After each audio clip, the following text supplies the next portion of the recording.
Welcome back to my YouTube channel. Subscribers, if you're not a subscriber, please subscribe right now. My name is Student Engineer David Banda, and today we'll be going over HELSB student loans. So this is one of the most requested videos when most people are asking me. I think I've done a lot of particular videos in which I talked of student loans and bursaries in general, but then there was need to narrow it down to just HELSB student loans. So there's been a series of questions that I'll be receiving that I'm going to answer in this video, and from this video you'll be able to know how to apply, when to apply, where to apply, how they work after you apply, and how you have to pay back after you're done with your education, and also what happens in case you don't finish your education but yet they paid for you, because remember, this is a loan and you have to pay back. However, I want to clarify that I do not work for HELSB. I'm still a student at English University, and I wasn't paid by HELSB to do this video, or are they in a way affiliated. So information in this video should not be considered as official information from them. However, can be considered very, very accurate and can be used to apply or any information that you want to know, basically, because I myself am a student sponsored by HELSB, and even better, I was on 75 and then later upgraded to 100%. So definitely there is something that you can learn from me. And furthermore, I am the former prime minister for Mulungushi University in the union, so we would work close in hands with HELSB, and there's quite a magnitude of information that I know about the organization, how they operate, and many other things as well. So feel free to consult things that you'll not be able to get from this video. I'm going to put a number on the screen that you can text on WhatsApp or even a direct call, and then I can be able to answer and address whatever concerns that you have. So let's dive right into it. I think we can start from what HELSB means itself, what it stands for. So HELSB stands for Higher Education Loans and Scholarships Board. So this board provides loans and scholarships as well, but today we're focusing on the loans part. It was established in 2017 and it replaced the bursaries committee. So before that, we would have bursaries instead of student loans. So this would be a situation where you would go to school, you would be paid for, and it's a bursary, so you wouldn't have to pay back. But now they're student loans, and so whatever amounts they're going to spend on you, you have to pay back with interest, by the way. However, the interest is very, very minimal, especially relatively when you compare to other loans from other banks. So it was established as a corporate body under Act 31 of 2016, and in 2017 it replaced the bursaries committee. Currently they sponsor eight government institutions. So how do you apply? So firstly, you go with the 100 kwacha to NATSEV. So any NATSEV branch in the country, when it's time to apply, so they advertise first for each institution. So let's say, for example, they advertise for English University, they'll put the due date, so you can apply from the date that it's posted to the due date. After the due date, you can apply, and then you'll be given a form. So you're going to go with the form, you fill it in, attach the necessary documents, and then submit it back. So the necessary documents are documents that I'm going to mention them later on in the video. So now to the form, what do you attach? So first, you have to attach your personal written application letter responding to the advert. So you write a letter, the reference should be responding to the advert. So they do the advert, then you're going to write an application letter. So reference can be application of 100% student loan. In the letter, you will also indicate anything that you want to indicate. So if you want to say vulnerabilities, let's say your parents have passed on, where you are learning, your names, like you just add everything, but you have to make sure it's as brief as possible. Then you sign it, you write your name, your email, and your phone number. So you have to write it the same way you write a formal application letter. So I can dive right into how you write an application letter and everything. So when it's just time to write, you can Google how to write a formal letter. So you just write it the same way you write a formal. Then the second thing is a photocopy of your admission letter from that institution of that academic year. So what does this mean?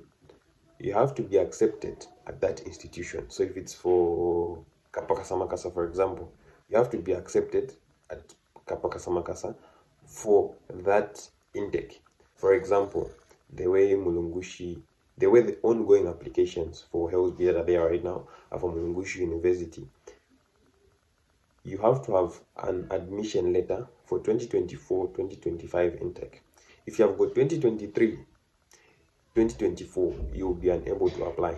Quite right, yes, you are accepted at that institution, but you have to have the admission letter for that particular year. Then also, it has to be for that university. So if I was accepted at, let's say, UNZA, then I'm applying at Mulungushi University, I can't use that admission letter, but I have to have the admission letter particularly for that university. Then you also have to attach a photocopy of your NRC, a photocopy of your parent and guardian's NRC, 2 passport size photos, and you also attach the receipt. So from the things that I've mentioned, I know you are waiting for me to mention. There's one document that you are just waiting that he should mention this one. Recommendation letters. So recommendation letters are not a requirement for you to apply, meaning you can apply without the recommendation letter. Just the same documents that I've stated, you fill in properly and then you submit. That's fine. However, you can add recommendation letters if you wish. Recommendation letters can come from the chief, can come from your former school, can come from your previous sponsors.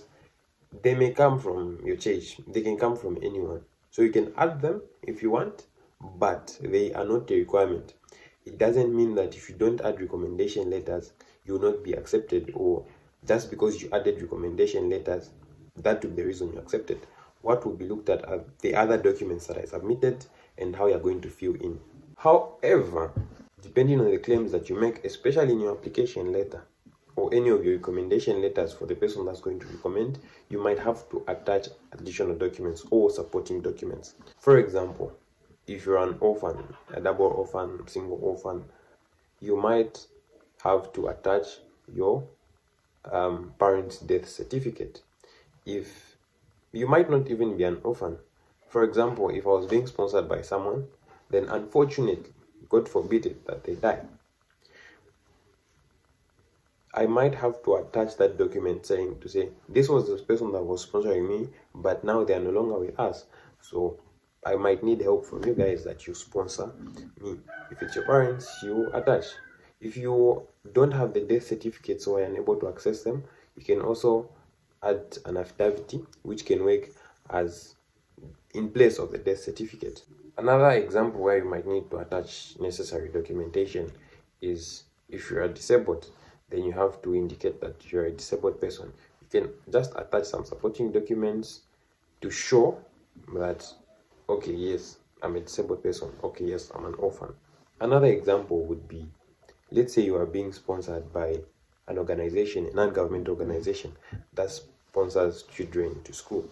Let's say primary, junior high, and senior high, but they do not sponsor children to university. So you might have to indicate to say, look, I'm a vulnerable person, and even from grade 1 I was being sponsored by these people, or let's say from grade 10 to 12 I was being sponsored by these people, but unfortunately they can't sponsor me for university because they don't sponsor, and then I'll be unable to go to university if you guys don't sponsor me. So you might have to attach documents from that institution to say, okay, definitely this institution it's just to support your claims, to say you write ABC, then you just say, okay, this thing that I've written, here are these documents, here are these documents, here are these documents, according to what you write. However, the necessary documents are the ones that I stipulated at first. Then these additionals will be according to what you write and just according to your current situation. And also, many people have been asking why the social welfare comes in. So as of 2020, it should have been the last time that we used to go through the social welfare, where they sign something showing your vulnerability and then you take it to HELSB. But right now you can do it even without the social welfare. You can just, as usual, attach the necessary documents, say what you have to say in your application letter, and then send it.